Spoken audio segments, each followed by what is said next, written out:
கிறிஸ்துவுக்குள் பிரியமானவர்களே, இந்த நாளுக்கான தினசரி தியான வசனம் மத்தேயு எழுதின சுவிசேஷம் 16வது அதிகாரம் 22வது வசனம். மத்தேயு 16:22, Matthew 16:22. அப்பொழுது பேதுரு அவரை தனியே அழைத்து கொண்டு போய், ஆண்டவரே, இது உமக்கு நேரிடக்கூடாதே, இது உமக்கு சம்பவிப்பதில்லை என்று அவரை கடிந்து கொள்ள தொடங்கினான். அதாவது பேதுரு என்னன்னா, கர்த்தராகிய இயேசு கிறிஸ்துவனுடைய அவர் சொன்னதுக்கு ஒரு உணர்வு பூர்வமாக, ஒரு உணர்ச்சி பூர்வமாக அவர் அதற்கு பதில் கொடுக்க விரும்புகிறார். என்ன, கர்த்தராகிய இயேசு கிறிஸ்துவனுடைய பாடில் அவர் போயிடக்கூடாது, ஏன்னா நான் அவரை ரொம்ப நேசிக்கிறேன் என்று சொல்லக்கூடிய ஒரு காரியம்.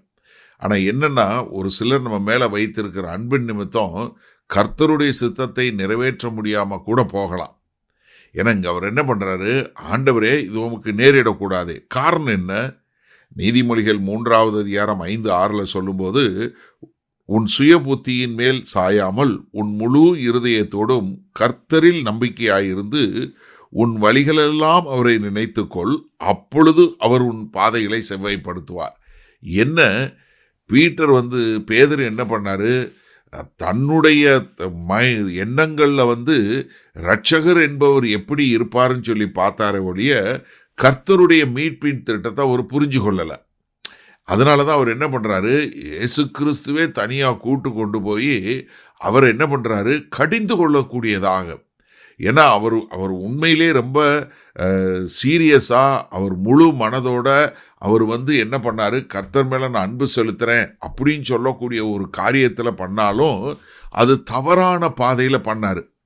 நம்ம எல்லாருக்கும் தெரிஞ்ச வசனம் ஏசாயா 55வது அதிகாரம் 8வது 9வது வசனம் என்ன, கர்த்தர் உம்முடைய வழிகளும் நம்முடைய வழிகளும் வேற வேற, அவருடைய எண்ணங்களும் அவருடைய காரியங்களும் ரொம்ப உயரமானது, நமக்கு எட்டாதது என்று சொல்லக்கூடியதான்.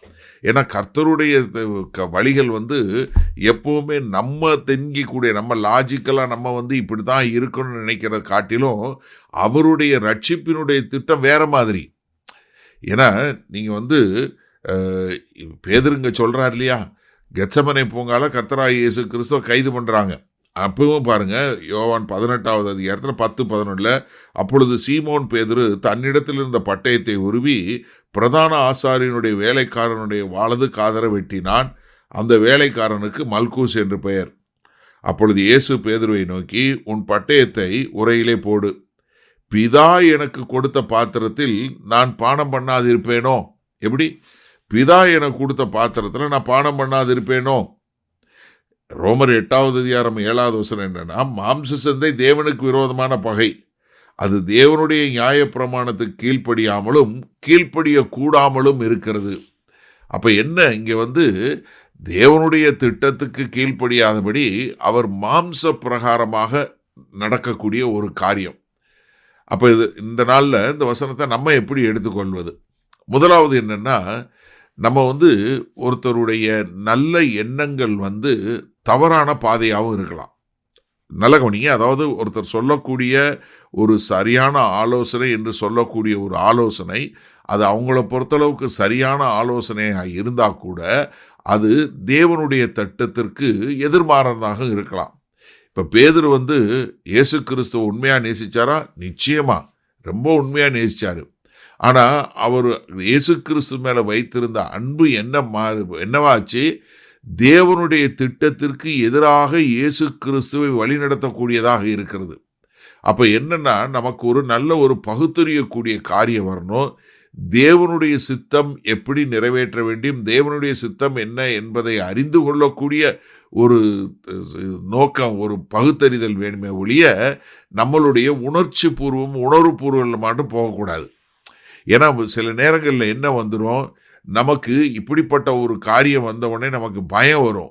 ஆனால் நம்ம நம்மளுடைய தினசரி வாழ்க்கையில் என்ன பயம் என்ன பண்ணோம், நம்மளை ஒரு கடினமான பாதையில், கர்த்தர் நமக்குன்னு நியமித்த ஒரு பாதை ஒரு கடினமான பாதையாக இருந்தால் அதில் போகாதபடி நம்மளை தடை செய்யும். அதனால தான் கர்த்தர் பேரில் வைத்திருக்கிற விசுவாசம் என்ன பண்ணோம், அது எவ்வளோ பெரிய ஒரு வழி வேதனையான காரியமாக இருந்தாலும் அதில் போகக்கூடிய ஒரு காரியத்தில் கொண்டு போகும். அப்போ நம்ம நல்லா தெரிஞ்சு கொள்ள வேண்டியது என்னென்னா, நம்ம ஒரு சீஷன் என்பவன் முழுமையாக ஒப்பு கொடுக்கக்கூடியவனாக இருக்கணுமே ஒழிய அது என்னுடைய கட்டுப்பாட்டு கீழே இருக்கணும் அப்படிங்கிறது இல்லை. எப்படி? அதாவது ஒரு சீஷன் என்று சொல்லக்கூடியவன் தேவனுடைய எல்லா காரியங்களுக்கும் நான் முழுமையாக ஒப்பு கொடுக்கிறேன், ஒரு சரண்டர்ட் லைஃபாக இருக்கணுமே ஒழிய என்னுடைய கட்டுப்பாட்டுக்குள்ளே இருக்கணும்னு சொல்லக்கூடிய ஒரு கண்ட்ரோல்டு லைஃபாக இருக்கக்கூடாது. அதைத்தான் கர்த்தர் நமக்கு இங்கே சொல்லி கொடுக்கிறார். மகா கிருபையும் இரக்கம் நிறைந்த எங்கள் அன்பின் தகப்பனே, இதோ அந்த செய்தியை கேட்டுக்கொண்டு இருக்கிற ஒவ்வொருவரும் நான் கர்த்தராகிய இயேசு கிறிஸ்துவுக்கு சீஷனாக இருக்க வேண்டும் என்பது, ஆண்டவரே, நான் உம்முடைய திட்டங்களுக்கு முழுமையாக ஒப்பு கொடுத்து நான் முழுமையாக சரணடைவது தானே தவிர அது என்னுடைய கட்டுப்பாட்டு கீழே என்னால் எல்லாம் செய்ய முடியும் என்கிறது இல்லை என்பதை உணர்ந்து அதற்கேற்றாற் போல வாழ எங்களை ஒப்பு கொடுக்கிறோம். இயேசு கிறிஸ்துவின் மூலம் பிதாவே, ஆமேன். கர்த்தர் உங்களை ஆசீர்வதிப்பாராக. நாம் இன்று மாலை மணால சந்திப்போம்.